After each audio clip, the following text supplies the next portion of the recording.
Hello दोस्तों, स्वागत है आपका अपने YouTube चैनल पे। आज हम सब्जेक्ट वर्ब एग्रीमेंट का पार्ट 3 डिस्कस करने वाले हैं। पार्ट 1 एंड 2 हम ऑलरेडी डिस्कस कर चुके हैं। जिस भी बच्चे ने पार्ट 1 एंड 2 नहीं देखा है प्लीज जाके देखिए। तो स्टार्ट करते हैं वीडियो को रूल नंबर 14 से। Cattle, cavalry, infantry, peasantry, poultry, children, police and people are certain nouns that are singular in forms but plural in meaning. They take plural verb. कुछ nouns ऐसे होते हैं जो कि सिंगुलर फॉर्म में होते हैं लेकिन जो उनका मीनिंग होता है वो प्लूरल होता है, और प्लूरल मीनिंग होने की वजह से वो जो वर्ब लेते हैं वो प्लूरल वर्ब का इस्तेमाल करते हैं।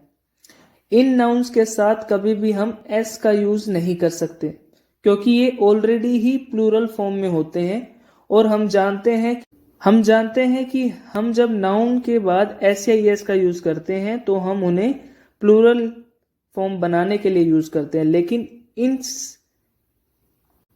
लेकिन इन नाउन के केसेस में ऐसा नहीं है क्योंकि ये ऑलरेडी ही प्लूरल फॉर्म्स में एग्जिस्ट करते हैं। आइए एग्जांपल्स देखते हैं। Example first, cattle are grazing in the fields. Cattle यहाँ पे एक प्लूरल नाउन है जिसकी वजह से सेंटेंस पे जो वर्ब यूज हुई है वो भी प्लूरल हुई है, आर। एग्जांपल सेकंड देखते हैं। Our infantry have marched forward.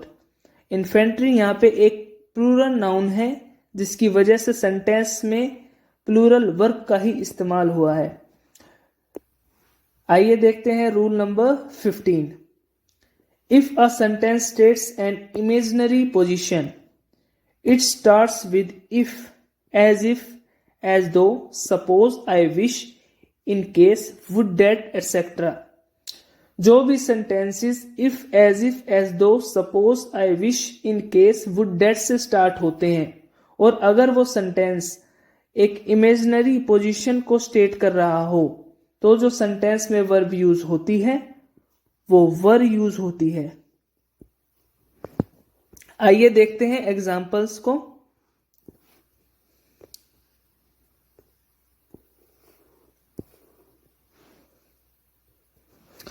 Example first, I wish I were a bird. यहां पे आई विश से सेंटेंस एक इमेजिनरी सेंटेंस बन चुका है जिसकी वजह से जो सेंटेंस पे वर्ब यूज हुई है वो वर हुई है। एग्जाम्पल सेकंड देखते हैं। If he were rich he would help other। if से ये सेंटेंस एक इमेजिनरी सेंटेंस बनता है जिससे सेंटेंस में जो वर्ब यूज हुई है वो वर हुई है। ये दोनों ही सेंटेंस एक इमेजिनरी पोजीशन को स्टेट करते हैं जिसकी वजह से जो दोनों ही सेंटेंस में वर्ब वर आई है। इस टाइप के सेंटेंसेस में हम वर्ब को सब्जेक्ट के अकॉर्डिंग नहीं देखते, हम सेंटेंसेस में डायरेक्ट वर का यूज करते हैं। तो रूल नंबर 16 देखते हैं। If indefinite pronoun one comes as the subject of sentence, it takes singular verb and singular pronoun one oneself and not he, him, his, himself। कहने का ये मतलब है कि अगर सेंटेंस में वन सब्जेक्ट के रूप में यूज होता है तो वह हमेशा सिंगुलर वर्ब का यूज करता है और सिंगुलर ही प्रोनाउन का यूज करता है, और वन के जो सिंगुलर प्रोनाउन होते हैं वो वन, वंस और वनसेल्फ होते हैं, ना कि ही, हिम, हिज और हिमसेल्फ। एग्जाम्पल्स देखते हैं। Example first, one should keep his promises. ये सेंटेंस बिल्कुल गलत है। करेक्ट सेंटेंस क्या बनेगा? One should keep once promises. Error भी इस पे इसी टाइप के आते हैं। आइए रूल नंबर 17 देखते हैं। Deer, ship, series, species, fish, crew, team, jury, aircraft, council are certain nouns that are used in both singular and plural form. ये कुछ ऐसे नाउन्स हैं जो कि दोनों फॉर्म्स में इस्तेमाल होते हैं, सिंगुलर में भी सेम ही इस्तेमाल होते हैं और प्लूरल में भी सेम इस्तेमाल होते हैं। हम इनका प्लूरल फॉर्म्स नहीं बना सकते एस या ईएस लगाकर। अगर ये सेंटेंसेस में सिंगुलर सेंस में यूज होते हैं तो वर्ब इनमें सिंगुलर आती है, और अगर सेंटेंस में ये वर्ड्स, ये नाउन्स अगर प्लूरल सेंस में इस्तेमाल होते हैं तो इनमें जो वर्ब यूज होती है वो प्लूरल होती है। एग्जाम्पल से देखते हैं। Example first, our team is the best. यहाँ पे जो टीम है वो सिंगुलर सेंस में यूज हुई है, तो जो वर्ब यूज होगी वो सिंगुलर होगी, इज। एग्जाम्पल सेकंड देखते हैं। Our team are trying their new uniform. यहाँ पे जो टीम है वो पर्टिकुलरली टीम मेंबर्स की बात की गई है, तो यहाँ पे टीम के बाद जो वर्ब आएगी वो आर आएगी, क्योंकि यहाँ पे जो टीम है वो एक प्लूरल सेंस में इस्तेमाल की गई है। एग्जाम्पल थर्ड देखते हैं। There are 2 fish in the pond. तो यहाँ पे जो फिश है वो है तो सिंगुलर फॉर्म में ही यूज, लेकिन 2 लगने की वजह से यहाँ पे प्लूरल फॉर्म यूज होगी, आर। एग्जाम्पल 4 देखते हैं। There are many fishes is in the aquarium. Normally fish का प्लूरल फॉर्म फिश ही होता है, लेकिन इस सेंटेंस में फिशेस से मतलब है variety of species of fishes, मतलब एक से ज्यादा स्पीशीज की बात की जा रही है, इसीलिए यहाँ पे जो वर्ब आई है वो प्लूरल आई है फिशेस के अकॉर्डिंग। तो मोस्ट इंपोर्टेंट लिस्ट को देख लेते हैं। ये लिस्ट इसलिए इंपॉर्टेंट है क्योंकि सेंटेंस में कई बार आपको वर्ड्स के बाद कुछ ऐसे नाउन्स और प्रोनाउंस दिए जाते हैं जिसके बाद आप वर्ब में लगाने में कंफ्यूजन क्रिएट हो जाती है। तो ऐसे ही कुछ वर्ड्स की लिस्ट यहाँ पे दी गई है। तो अगर सेंटेंस में वर्ड नो के बाद अनकाउंटेबल नाउन और सिंगुलर काउंटेबल नाउन का यूज हो तो वर्ब जो होगी वो सिंगुलर होगी।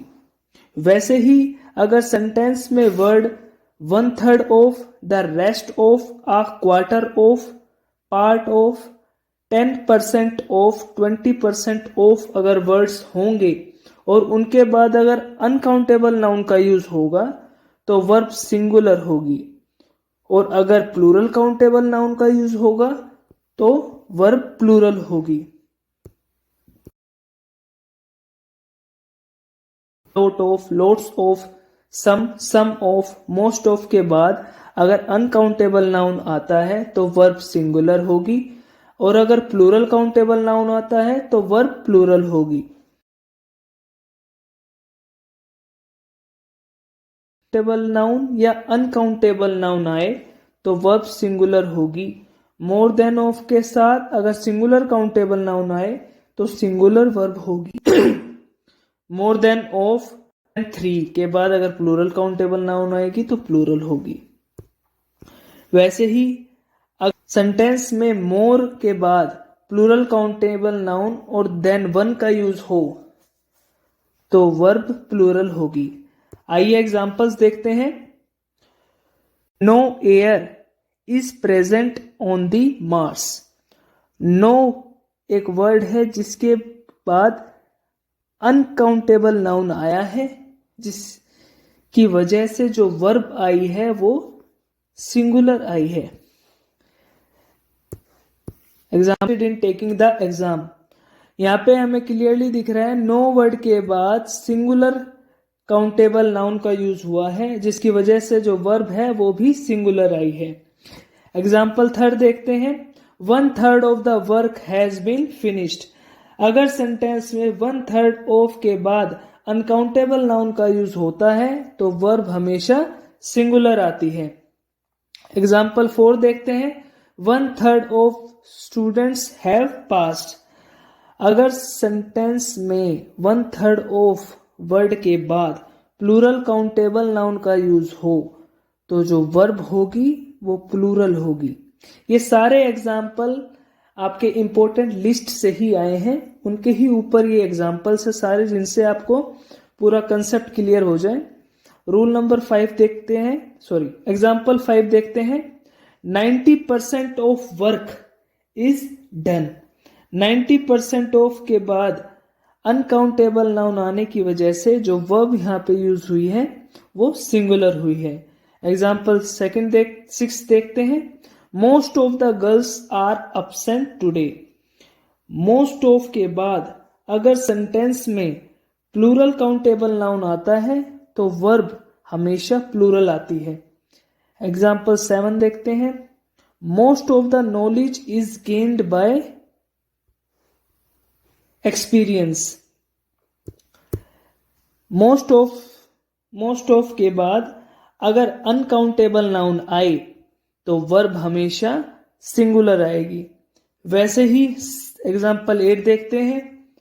The students have not take the exam.